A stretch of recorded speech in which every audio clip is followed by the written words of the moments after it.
Nomenclature of substituted benzene compounds. Welcome back to lecture 4 of GOC. तो अब हम nomenclature of substituted benzene compounds देखेंगे. अगर आप ये पैरा देखेंगे there is nothing to read, but क्योंकि ये चीज़ें क्लास में बताई जाती है, बट या कंपाउंड्स मैटर करते हैं तो हम कंपाउंड्स की ओर देखते हैं. ठीक है, जैसे पहला यहाँ पर है मिथाइल बेंजीन. ठीक है, और मिथाइल बेंजीन का जो कॉमन नेम है वो टॉलिन है, ये इंपॉर्टेंट है. ठीक है, फिर है मिथॉक्सी बेंजीन. मिथॉक्सी बेंजीन जो है उसका कॉमन नेम एनिसॉल है, और ये हमने ऑलरेडी बात की है इसके बारे में कि जब बेंजीन के साथ ओ आर लगा होता है तो उसको हम एनिसॉल बोलते हैं. अमाइनो बेंजीन का नाम है एनिलीन, और नाइट्रोबेंजीन का नाम नाइट्रोबेंजीन ही है, ब्रोमोबेंजीन का ब्रोमोबेंजीन ही है. ठीक है, तो ये इंपॉर्टेंट है.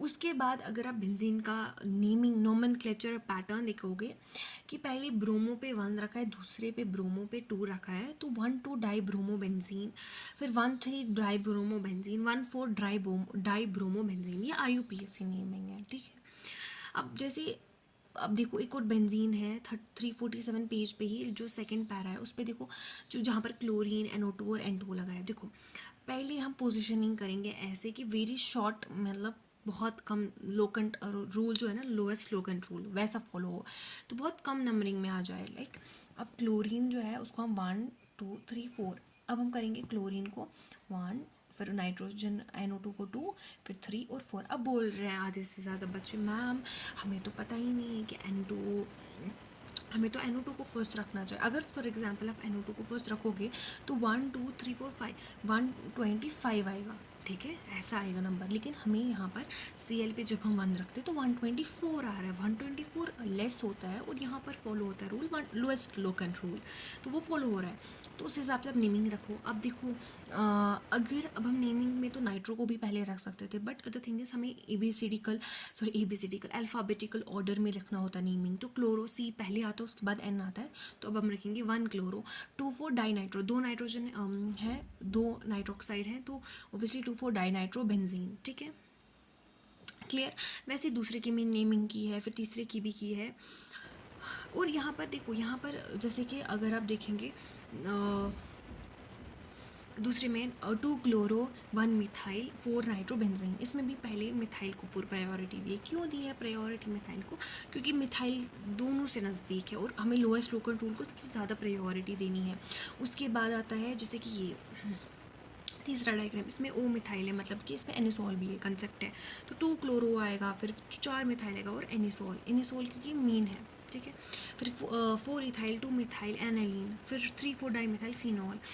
ठीक है, तो ये नेमिंग बहुत इंपॉर्टेंट है. उसके बाद है आइसोमेरिज्म. तो आइसोमेरिज्म तो डेफिनेटली NCERT से तो कवर नहीं होती है, क्योंकि ये कुछ वैसा है जिसको पढ़ना पड़ता है और इसको प्रैक्टिस करनी पड़ती है, क्योंकि वहाँ क्वेश्चंस डिफरेंट आते हैं. और हम पढ़ेंगे फ़िलहाल हम पढ़ेंगे topic fission fundamental concepts in organic reaction mechanism. ठीक है, मुझे लगता है चलो अगर हम पढ़ ही रहे हैं तो हम आइसोमेरिज्म भी कंप्लीट कर ही लेते हैं, मतलब मे भी थोड़ा फ़ायदा हो जाए. और ये टुकड़ों में है हर चैप्टर में, तो वो मसला है ना. तो I think we should go for GOC completion, और आइसोमेरिज्म हम बाद में करेंगे, एक ही साथ सारा कंप्लीट करेंगे फिर isomerism. Okay, so fundamental concepts in organic reaction mechanism. In an organic reaction the organic molecule often उसको रेफर किया जाता है substrate reacts with an appropriate attacking reagent and leads to the formation of one or more intermediate. अब देखो organic molecule पे attacking reagent attack करता है तो intermediate बनता है. intermediate की वजह से बहुत सारे products बनते हैं. substrate is that reactant which supplies carbon to the new bond and the other reactant is called the reagent. अब सबस्ट्रेट क्या होगा? ऑब्वियसली वही ऑर्गेनिक मॉलिक्यूल, वो कार्बन देगा ना ये बॉन्ड के लिए, और फिर जो अदर रिएक्टेंट जो होता है उसको हम रिएजेंट बोलते हैं, attacking reagent. Clear. If the both reactants supply carbon to the new bond then choice arbitrary and then this case the molecule on which attention is focused is called substrate. तो अब फिर जिस molecule पे focus होगा तो उसी को substrate कहते हैं ना, अगर दोनों ही कार्बन ऑफर कर रहे हैं. तो ये समझना है इस चीज़ को, ये आपको ऐसे समझ नहीं आएगा, ये आपको रिएक्शन को देखकर समझ आएगा. ठीक है, in such a reaction a covalent bond between, मैं फिर भी NCERT पढ़ रही हूँ बिकॉज मे बी इसमें कोई लाइन हो जो शायद इंपॉर्टेंट हो with respect to assertion and reason, that's why we are covering the NCERT. तो आपको कहीं ना कहीं लाइन्स दिमाग में रखनी है. In such a reaction, a covalent bond between two carbon atoms or a carbon and some other atom is broken and a new bond is formed. A sequential account of each step describing details of an electron movement, energetics during bond cleavage and bond formation, and the rate of transformation of reactants into products, kinetics, is referred to as reaction mechanism.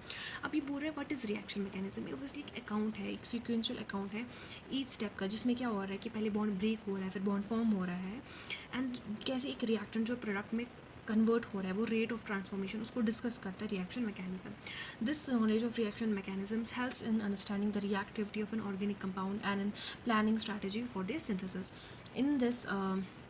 In the following sections, we shall learn some of the principles that explain how these reactions take place. ठीक है, इसमें से ज़्यादा कुछ important है. आप लोगों को लगता हो कि मैं सिर्फ पढ़ रही हूँ, लेकिन जहाँ पर भी मुझे लगे कोई लाइन इंपॉर्टेंट है, I will repeat it and मैं आपको समझाऊंगी वो.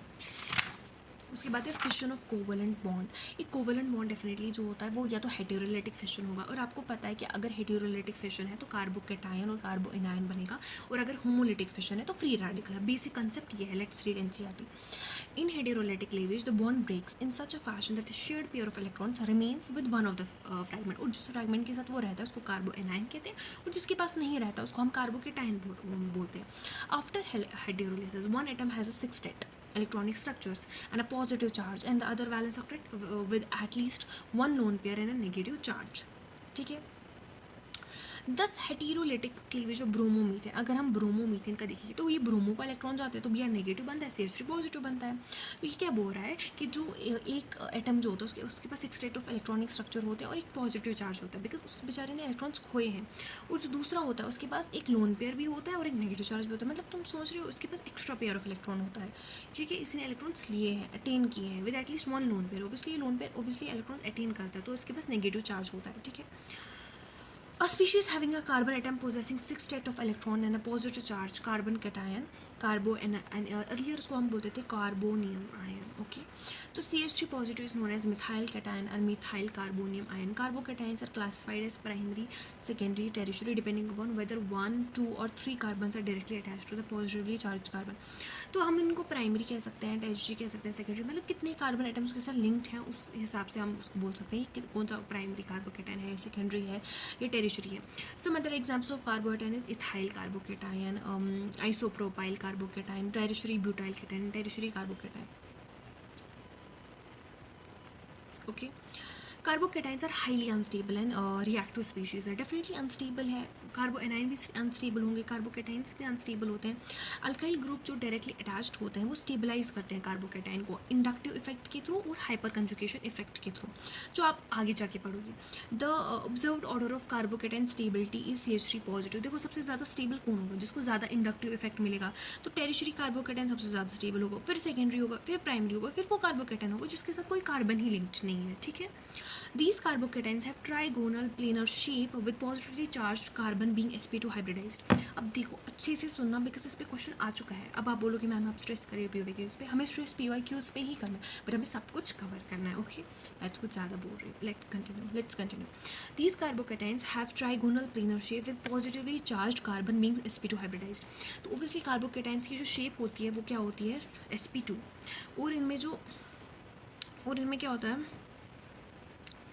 सॉरी जो इनकी शेप होती है ट्राइगोनल प्लेनर होती है और इनकी हाइब्रिडाइजेशन क्या होती है, sp2.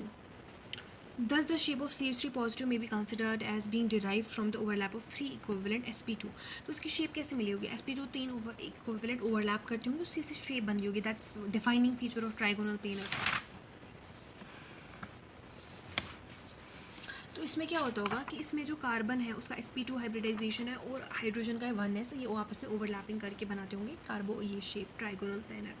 ईच बॉन्ड में be represented as CsP2H as one as sigma bond. The remaining carbocation is carbon orbital is perpendicular to the molecular plane and containing no electron.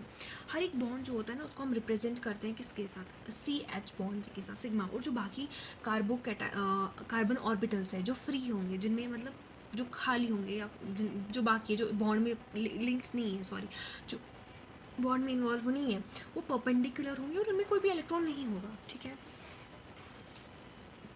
The heterolytic cleavage can also give a species in which carbon gets the shared pair of electrons. For example, when group Z attached to the carbon leaves without, जब group Z leave करता है तो उसमें obviously वो छोड़ देता है, leaves without electron pair, the methyl anion is formed. Such a carbon species carrying a negative charge on carbon atom is called carboanion.